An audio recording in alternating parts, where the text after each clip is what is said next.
حتى نستحي من الله حق الحياء لابد أن نعظم الله تبارك وتعالى، ولن نعظم الله حق تعظيمه حتى ننظر في عظمته وننظر في ملكوته وننظر إلى عظيم خلقه تبارك وتعالى. فعظمة المخلوق تدلنا على عظمة الخالق. نظرة سريعة إلى مخلوقات الله وإلى ملكوت الله تبارك وتعالى: السماء، الأرض، الجبال، الطيور، الدواب، الليل، النهار، البحار، الأنهار، الخريف، الشتاء، الربيع، الصيف، البرق، الرعد، المطر، أوراق الشجر، حبات الرمال. أنت في نفسك، شعرات رأسك، بصمات يديك، دقات قلبك، ضخات الدم في جسدك، قدميك، يديك، عينيك، سمعك، لسانك، أسنانك. كل هذا ستجد وراءه رب خلقك فسواك فعدلك.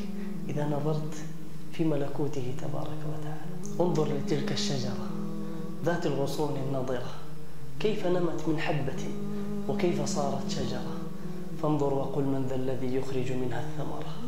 ذاك هو الله الذي أنعمه منهمرة ذو حكمة بالغة وقدرة مقتدرة. انظر إلى الشمس التي جذوتها مستعرة فيها ضياء وبها حرارة منتشرة. من ذا الذي أوجدها في الجو مثل الشررة؟ ذاك هو الله الذي أنعمه منهمرة ذو حكمة بالغة وقدرة مقتدرة. انظر إلى الليل فمن أوجد فيه قمره وزانه بأنجم كالدر منتثرة. ذاك هو الله الذي أنعمه منهمرة ذو حكمة بالغة وقدرة مقتدرة. انظر إلى المرء فقل: من شق فيه بصره؟ من ذا الذي جهزه بقدرة مبتكرة؟ ذاك هو الله الذي أنعمه منهمرة ذو حكمة بالغة وقدرة مقتدرة. هو الله هو الله وما للروح إلا هو أيذكرني وأنساه وليس الحب إلا هو. وهل للقلب من أحد إذا ما الدمع أضناه بصمت الليل يحفظني ويرعاني بعيناه وأدعوه فيسمعني وتغرقني عطاياه.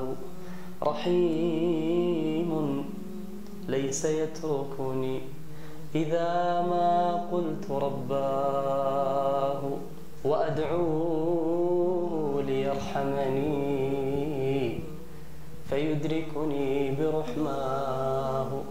هو الله هو الله وما للروح إلا هو.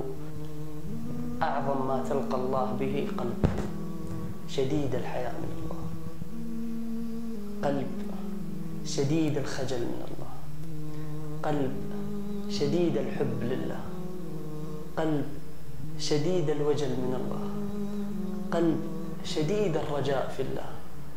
يوم لا ينفع مال ولا بنون إلا من أتى الله بقلب سليم. فاملأ قلبك بحبه وعظمته وتفكر في خلقه لعلك تصل إليه في الدنيا قبل الآخرة. أسأل الله أن يوصلنا إليه.